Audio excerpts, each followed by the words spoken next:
अस्सलाम वालेकुम नाज़रीन, मैं हूं मियां अकील अफजल और आप देख रहे हैं मेरा यूट्यूब चैनल। नाज़रीन, बिलाखिर पाकिस्तान की फ़ौजी अदालतों की जानिब से फ़ौजी तनसीबात पर हमला करने वाले तमाम मुलजमान को आज सख्त सज़ाएँ सुना दी गई। आज फ़ौजी अदालतों की जानिब से जो है वो चैप्टर क्लोज़ हुआ। उसकी वजह मैं आपको ये बताता हूँ कि सबसे 7 के करीब टोटल मुलजमान थे, जिनमें से सबसे पहले 17 मुलज़िमान को सज़ाएँ सुनाई गईं। फिर उसके बाद 105 के करीब, सॉरी। फिर उसके बाद 25 मुलज़िमान को, फिर उसके बाद 21 नवंबर को सज़ाएँ सुनाई गई जब सुप्रीम कोर्ट ऑफ पाकिस्तान ने इजाज़त दे दी। तो आज उसके बाद 65 मज़ीद मुलज़िमान को भी फ़ौजी अदालतों की जानिब से सज़ाएँ सुना दी गई। इन सज़ाओं की तफ़सीलात क्या हैं, कौन कौन सी अहम शख्सियात इसमें शामिल हैं और कौन से फ़ौजी अफसरान इसमें शामिल हैं, और हुकूमत पाकिस्तान पर किस किस की जानिब से ये दबाव डाला गया था कि ये सज़ाएँ ना सुनाई जाएँ। ये तमाम चीज़ें आज के इस व्लॉग में शामिल करेंगे। तो व्लॉग जो है वह इंतहाई इम्पॉर्टेंट और मालूमात से भरपूर होगा, इसको पूरा लाजमी सुनिएगा। लेकिन जिन लोगों ने अभी तक चैनल को सब्सक्राइब नहीं किया, उनसे दरख्वास्त है कि फ़ौरी तौर पर यूट्यूब पर चैनल को सब्सक्राइब कर दें, बेल आइकन का बटन प्रेस कर दें। अब नाज़रीन, आज के इस व्लॉग का बाकायदा आगाज़ करते हैं। नाज़रीन, 9 मई का हमला हुआ। फ़ौज की जानिब से फ़ैसला किया गया कि 9 मई के हमले के मुलज़िमान के साथ कोई रियायत नहीं बरती जाएगी। उसके बाद जिन मुलज़िमान को हमलों पे के लिए की वजह से ज़ाहिर बात है उनमें पाकिस्तान तहरीक इंसाफ के रहनुमा भी थे, कारकुनान भी थे, इमरान खान के चाहने वाले भी थे, उन तमाम को जो है वो पुलिस की जानिब से गिरफ़्तार किया गया, दहशतगर्दी के मुकदमात बना दिए गए।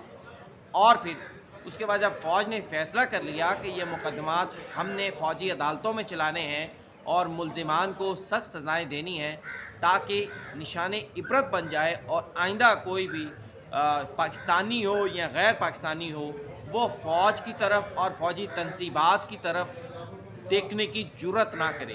ये वो वजह थी जिसकी बुनियाद पर यह फ़ैसला किया गया कि इन मुलज़िमान के मुकदमात फ़ौजी अदालतों में चलाए जाएंगे। अब नाज़रीन, कुल 103 लोगों की फ़हरिस्त पहले थी, 2 लोग उसमें बाद में ऐड हो गए। कुल 105 लोग मुलज़िमान ऐसे थे जिनको फ़ौजी अदालतों में गिरफ़्तार किया गया। कोई भी औरत नहीं थी, कोई भी उसमें छोटी उम्र का कम उम्र बच्चा नहीं था। तमाम के तमाम जो थे वो कह लें कि बालिग़ और अक्ल व शऊर रखने वाले लोग थे जिनको ये सज़ाएँ सुनाई गई हैं।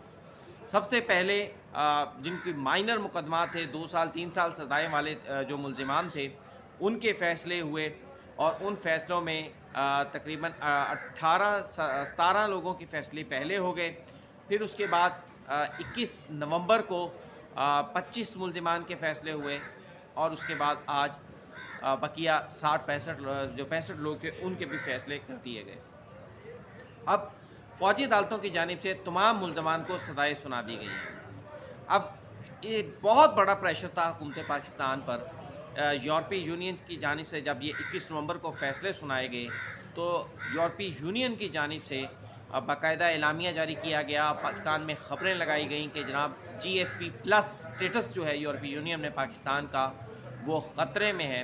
और मैंने इस पर अभी कल रात ही एक वीडियो की है जिसमें ये कहा गया था कि पाकिस्तान को ये कहा गया कि जनाब आप उन मुलज़िमान को फेयर ट्रायल का हक़ नहीं दे रहे, आप उन मुलज़िमान को प्रॉपर कानून के इंसाफ के तकाज़े जो है वो पूरे नहीं कर रहे, और इसके साथ साथ जो दीगर मुख्तलिफ़ तकाज़े थे कानून को पूरे करने के, उनकी मांग की गई। फिर उसके बाद अमेरिका के US स्टेट डिपार्टमेंट के जो स्पोक्स पर्सन हैं, उनकी जानिब से भी कुछ इसी नौइयत का बयान आया कि तमाम मुलज़मान को फेयर ट्रायल के जो है वो तकाज़े दी जाने चाहिए और फ़ौजी अदालतों से सज़ाएँ देने के अमल को कोई ज़्यादा पसंदीदा करार नहीं दिया गया। इन तमाम बयानात की वजूहात मैंने कल के रात के व्लॉग में डिस्कस कर ली थी, और वजूहात यकीनन हमारे अपने ही वो लोग हैं जो यूरोपीय मुल्क ममालिक में बैठे हुए हैं, और हमारे वो लोग जो यहाँ पर बैठ कर भी सोशल मीडिया पर शोर मचाते हैं, वावेला करते हैं रियासत के ख़िलाफ़, मुल्क के ख़िलाफ़, फ़ौज के ख़िलाफ़, वही लोग इस सब की वजूहात थी। बहरहाल पाकिस्तान के इदारों ने, हुकूमत पाकिस्तान ने इन तमाम दबाव को, इन तमाम प्रेशर्स को जो है वो एब्सोल्युटली नॉट कह दिया। ये होता है एब्सोल्युटली नॉट, कि सब ममालिक का प्रेशर था कि आप इन मुलजिमान को सज़ाएँ यूँ ना सुनाएँ फ़ौजी अदालतों से, लेकिन आज वो चैप्टर क्लोज़ हो गया, तमाम मुलजिमान को सज़ाएँ सुना दी गईं। अब उसमें बहुत सारे लोग ऐसे थे, वैसे ये जो सज़ाएँ हैं ये मैं थोड़ी सी आपके सामने पढ़ के रख भी देता हूँ।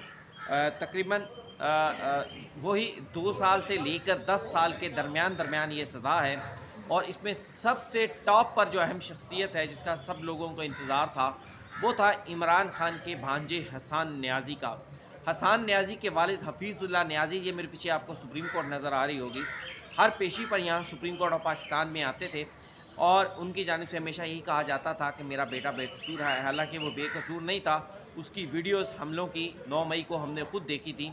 और फिर आज जो फहरिस्त ISPR की जानिब से जारी की गई है, उसमें हसन न्याज़ी का नाम टॉप पर है। सबसे पहला नाम है हसन न्याज़ी का जिना हाउस हमला केस है, और इसमें हसन न्याज़ी को जनाब 10 साल की, हसन न्याज़ी वल हफीज़ुल्लाह न्याज़ी को 10 साल की कैद बामुशक्कत सुना दी गई है। उसके बाद मियाँ अबाद फ़ारूक हैं, वल अमानत अली हैं, इनको भी सज़ा सुनाई गई है। फिर उसके बाद जिना हाउस के हमले के रईस अहमद हैं, वल शफ़ी अहमद हैं। फिर जिना हाउस हमले में मुलव्वस अर्ज़म जुनैद हैं, वल जुनैद रज़ाक हैं, 6 साल की इनको सज़ा हुई है। GHQ हमले में मुलव्वस अली हैं, फिर वल्द ग़ुलाम मुस्तफ़ा है, 6 साल की इनको सज़ा हुई है। GHQ में ही राजा दानिश हैं, वल्द अब्दुल वहीद 4 साल की इनको सज़ा हुई है। हसन शाह वल्द आसिफ शाह 9 साल की इनको सज़ा हुई है। AIMH रावलपिंडी है, मुलव्वस अली हुसैन हैं, 7 साल की इनको कैद हुई है। पंजाब रेजिमेंट सेंटर मर्दान पर हमले के मुल्ज़िम जाहिद खान को 2 साल की सज़ा हुई है। हेड क्वार्टर दीर स्काउट्स तिमरगरा रियाज में 4 साल की सज़ा हुई है। जिना हाउस हमला ब्रिगेडियर रिटायर्ड, ये फ़ौज के रिटायर्ड अफसर हैं, ब्रिगेडियर रिटायर्ड जो है वो जिना हाउस पर हमले का इन पर इल्ज़ाम था। ब्रिगेडियर रिटायर्ड जावेद अकरम, इनको 6 साल की सज़ा हुई है। यानी फ़ौज ने अपने ब्रिगेडियर को भी नहीं बख्शा, अपने ब्रिगेडियर के साथ भी कोई नरमी नहीं की। अगर बाकी मुल्ज़मान की जो मैं सज़ाएँ पढ़ रहा था उनको 2 साल 3 साल की भी सज़ाएँ हैं, लेकिन अपने ब्रिगेडियर मोहम्मद अकरम को, ब्रिगेडियर रिटायर्ड मोहम्मद अकरम को 6 साल की कैद सुना दी गई है। ये बड़ा सख्त मैसेज है। फिर उसके बाद मुल्तान कैंट के चेक पोस्ट हमला के मुल्ज़िम हैं लियाकत वल खुरम लियाकत हैं। फिर उसके अलावा किला चकतरा हमले के मुल्ज़िम हैं ज़ाकिर हुसैन वल शाह मुकील हैं, 7 साल की सज़ा हुई है। बन्नू कैंट हमले के अमीन शाह वल मुश्तर खान 9 साल की सज़ा हुई है। पाकिस्तान एयरफोर्स मियाँ वाली के फ़हीम खान वल मोहम्मद खान 8 साल की इनको सज़ा हुई है। फिर जिना हाउस हमले के ही मुल्ज़िम है अब्दुल सत्तार, 6 साल की इनको सज़ा हुई है। मोहम्मद अरसलान है, जिना हाउस हमले के इनको 7 साल की सज़ा हुई है। नौमान शाह हैं, इनको 4 साल की सज़ा हुई है। बन्नू कैंट हमले के मुल्ज़िम हैं, इनको 9 साल की सज़ा हुई है।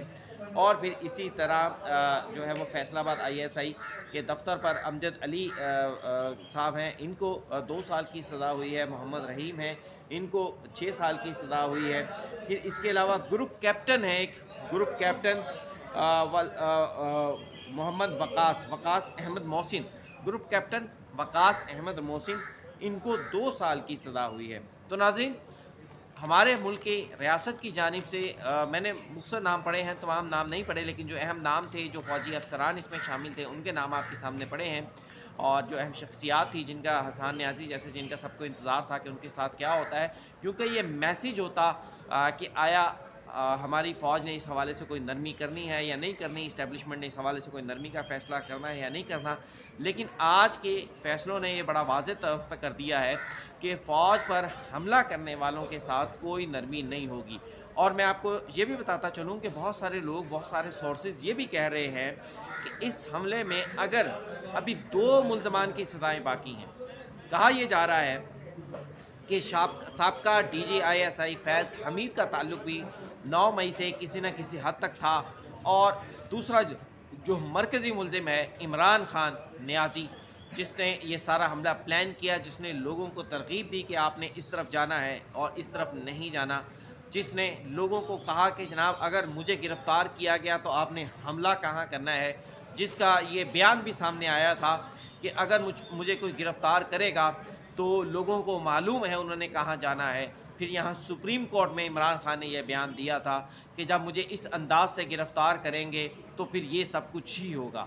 तो अभी इन 2 मुल्ज़मान की सज़ाएँ आना बाकी हैं।